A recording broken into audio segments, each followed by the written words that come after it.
عام طور سے سمجھا یہ جاتا ہے کہ بدذائقہ کھانا پکانے کا ہنر صرف تعلیم یافتہ بیگمات کو آتا ہے، لیکن ہم اعداد و شمار سے ثابت کر سکتے ہیں کہ پیشہ ور خانسامہ اس فن میں کسی سے پیچھے نہیں۔ اصل بات یہ ہے کہ ہمارے یہاں ہر شخص یہ سمجھتا ہے کہ اسے ہنسنا اور کھانا آتا ہے، اسی وجہ سے پچھلے 200 برس میں یہ فن کوئی ترقی نہیں کر سکی۔ ایک دن ہم نے اپنے دوست مرزا عبدالودود بیگ سے شکایتاً کہا کہ اب وہ خانسامہ جو 70 قسم کے پلاؤ پکا سکتے تھے رفتہ رفتہ ناپید ہوتے جا رہے ہیں۔ جواب میں انہوں نے بالکل الٹی بات کہی، کہنے لگے خانسامہ غائب نہیں ہو رہے ہیں، بلکہ غائب ہو رہا ہے وہ 70 قسم کے پلاؤ کھانے والا طبقہ جو بٹلر اور خانسامہ رکھتا تھا اور اڑد کی دال بھی ڈنر جیکٹ پہن کر کھاتا تھا۔ اب اس وزادار طبقے کے افراد باورچی نوکر رکھنے کی بجائے نکاح ثانی کر لیتے ہیں، اس لیے کہ گیا گزرا باورچی بھی روٹی کپڑا اور تنخواہ مانگتا ہے، جبکہ منکوحہ فقط روٹی کپڑے پر راضی ہو جاتی ہے، بلکہ اکثر و بیشتر کھانے اور پکانے کے برتن بھی ساتھ لے آتی ہے۔ مرزا اکثر کہتے ہیں کہ خود کام کرنا بہت آسان ہے مگر دوسروں سے کام لینا نہایت دشوار، بالکل اسی طرح جیسے خود مرنے کے لیے کسی خاص قابلیت کی ضرورت نہیں پڑتی، لیکن دوسروں کو مرنے پر آمادہ کرنا بڑا مشکل کام ہے۔ معمولی سپاہی اور جرنیل میں بس یہی فرق ہے۔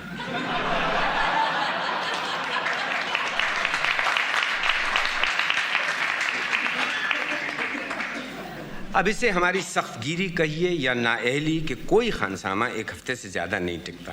ایسا بھی ہوا ہے کہ ہنڈیا اگر شبراتی نے چڑھائی تو بگھار رمضانی نے دیا۔ خانساماؤں سے عہد وفا استوار کرنے اور اسے ہمیشہ کے لیے اپنا غلام بنانے کا ڈھنگ کوئی مرزا عبدالودود بیگ سے سیکھے۔ یوں تو ان کی صورت ہی ایسی ہے کہ ہر کس و ناکس کا بے اختیار نصیحت کرنے کو جی چاہتا ہے، لیکن ایک دن ہم نے دیکھا کہ ان کا دیرینہ باورچی بھی ان سے ابے تبے کر کے باتیں کر رہا ہے۔ ہماری حیرت کی انتہا نہ رہی، کیونکہ شرفاء میں یہ انداز گفتگو محض مخلص دوستوں کے ساتھ روا ہے، جہلاء سے ہمیشہ سنجیدہ گفتگو کی جاتی ہے۔ ہم نے مرزا کی توجہ اس امر کی طرف دلائی تو انہوں نے جواب دیا کہ میں نے جان بوجھ کر اس کو اتنا منہ زور اور بدتمیز کر دیا کہ اب میرے گھر کے سوا اس کی کہیں اور گزر نہیں ہو سکتی۔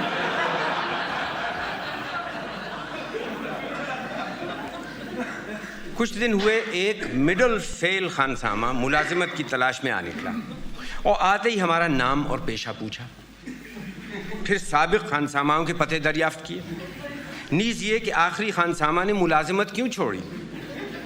باتوں میں انہوں نے یہ اندیا بھی لینے کی کوشش کی کہ ہم ہفتے میں کتنی بار باہر کھانا کھاتے ہیں، باورچی خانے میں چینی کے برتنوں کے ٹوٹنے کی آواز سے ہمارے اعصاب اور اخلاق پر کیا اثر مرتب ہوتا ہے۔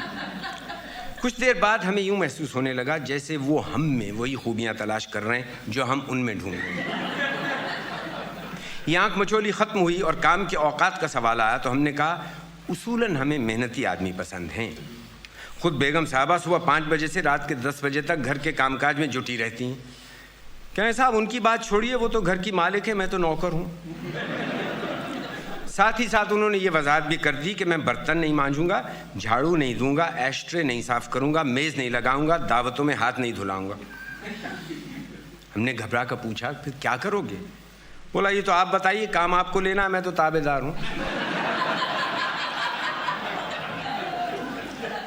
جب سب باتیں حسب منشا و ضرورت ہماری منشا ان کی طے ہو گئیں تو ہم نے ڈرتے ڈرتے کہا بھائی سودا صرف لانے کے لیے فی الحال کوئی علیحدہ نوکر نہیں ہے، اس لیے کچھ دن تمہیں سودا بھی لانا پڑے گا، تنخواہ طے کر لو۔ فرمایا جناب تنخواہ کی فکر نہ کیجیے، پڑھا لکھا آدمی ہوں، کم تنخواہ میں بھی خوش رہوں گا۔ ہم نے کہا پھر بھی؟ کہنے لگے 75 روپے ماہوار ہوگی، لیکن اگر سودا بھی مجھے کو لانا پڑا تو 30 روپے ہوگی۔ اس کے بعد ایک ڈھنگ کا خانسامہ آیا مگر بے حد دماغدار معلوم ہوتا تھا۔ ہم نے اس کا پانی اتارنے کی غرض سے پوچھا مغلئی اور انگریزی کھانے آتے ہیں؟ کہنے لگا ہر قسم کا کھانا پکا سکتا ہوں۔ حضور کا کس علاقے سے تعلق تھا؟ ہم نے صحیح بتا دیا، جھوم ہی تو گئے۔ کہنے لگے میں بھی 1 سال ادھر کاٹ چکا ہوں، وہاں کے باجرے کی کھچڑی کی تو دور دور دھوم ہے۔ مزید جرا کی ہم میں تاب نہ تھی، لہٰذا انہوں نے اپنے آپ کو ہمارے یہاں ملازم رکھ لیا۔ دوسرے دن پڈنگ بناتے ہوئے انہوں نے یہ انکشاف کیا کہ میں نے 12 سال انگریزوں کی جوتیاں سیدھی کی ہیں، اس لیے اوکھڑوں بیٹھ کر چولہا نہیں جھونکوں گا۔ مجبوراً کھڑے ہو کر پکانے کا چولہا بنوایا. ان کے بعد جو خانسامہ آیا اس نے کہا میں چپاتیاں بیٹھ کر پکاؤں گا مگر برادے کی انگیٹھی پر. چنانچہ لوہے کی انگیٹھی بنوائی. تیسرے کے لیے چکنی مٹی کا چولہا بنوایا. چوتھے کے مطالبے پر مٹی کے تیل سے جلنے والا چولہا خریدا. اور پانچواں خانسامہ اتنے سارے چولہے دیکھ کر ہی بھاگ گیا. اس ظالم کا نام یاد نہیں، البتہ صورت و خد و خال اب تک یاد ہیں. ابتدائی ملازمت سے ہم دیکھ رہے تھے کہ وہ اپنے ہاتھ کا پکا ہوا کھانا نہیں کھاتا بلکہ پابندی سے ملباری ہوٹل میں اکڑوں بیٹھ کر 2 پیسے کی چٹپٹی دال اور 1 آنے کی تنوری روٹی کھاتا ہے. آخر ایک دن ہم سے نہ رہا گیا. ہم نے ذرا سختی سے ٹوکا کہ گھر کا کھانا کیوں نہیں کھاتے. تنک کا بولا صاحب ہاتھ بیچا زبان نہیں بیچی. اس نے نہایت مختصر مگر غیر مبہم الفاظ میں یہ واضح کر دیا کہ اگر اسے اپنے ہاتھ کا پکا کھانا کھانے پر مجبور کیا گیا تو وہ فوراً استعفیٰ دے دے گا. اس کے رویے سے ہمیں بھی شبہ ہونے لگا کہ وہ واقعی خراب کھانا پکاتا ہے. نیز ہم اس منطقی نتیجے پر پہنچے کہ دوزخ میں گناہگار عورتوں کو ان کے اپنے پکائے ہوئے سالن زبردستی کھلائے جائیں گے اور اسی طرح ریڈیو والوں کو فرشتے آتشیں گرز مار مار کر بار بار انہی کے نشر کیے ہوئے پروگراموں کے ریکارڈ سنائیں گے.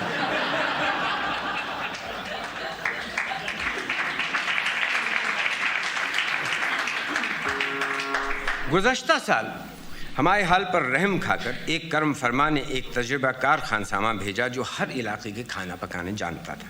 ہم نے کہا بھائی اور تو سب ٹھیک ہے مگر تم 7 مہینے میں 10 ملازمتیں چھوڑ چکے ہو، کیا بات ہے؟ کہنا صاحب آج کل وفادار مالک ملتا کہاں ہے. اس ستم ایجاد کی بدولت بر صغیر کے ہر خطے بلکہ ہر تحصیل کے کھانے کی خوبیاں ہمارے دسترخوان پر سمٹ کر آ گئیں.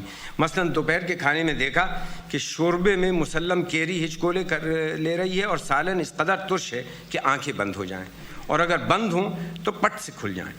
پوچھا تو انہوں نے آگاہی بخشی کہ دکن میں روسا کھٹا سالن کھاتے ہیں اور ہم یہ سوچتے ہی رہ گئے کہ اللہ جانے بقیہ لوگ کیا کھاتے ہوں گے.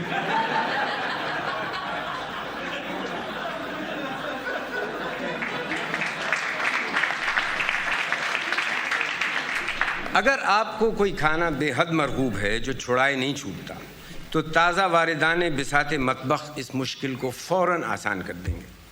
اشیاء خوردنی اور انسانی معدے کے ساتھ بھرپور تجربے کرنے کی جو آزادی باورچیوں کو حاصل ہے وہ نت نئی کیمیاوی ایجادات کی ضامن ہے. مثال کے طور پر ہمیں بھنڈی بہت پسند ہے لیکن 10 گھنٹے قبل یہ منکشف ہوا کہ اس نبات تازہ کو ایک خاص درجہ حرارت پر پانی کی مقررہ مقدار میں، جس کا علم صرف ہمارے خانسامہ کو ہے، میٹھی آنچ پر پکایا جائے تو اس مرکب سے دفتروں میں لفافے اور بدلگام افسروں کے منہ ہمیشہ کے لیے بند کیے جا سکتے ہیں.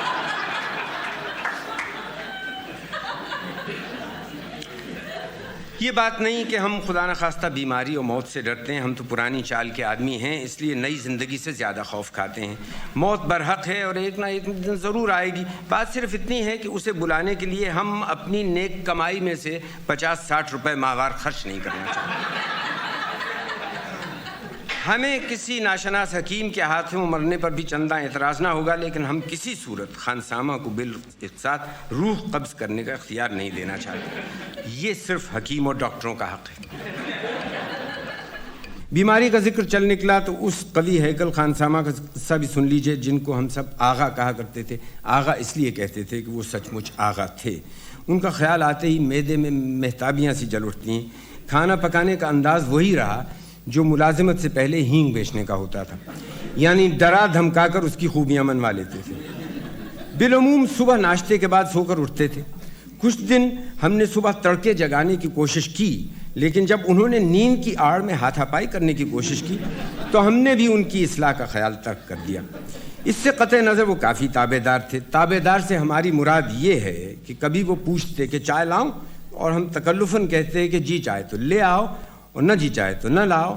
تو کبھی واقعی لے آتے اور کبھی نہیں بھی لاتے تھے. جس دن سے انہوں نے بارچی خانہ سنبھالا گھر میں حکیم ڈاکٹروں کی ریل پیل ہونے لگی.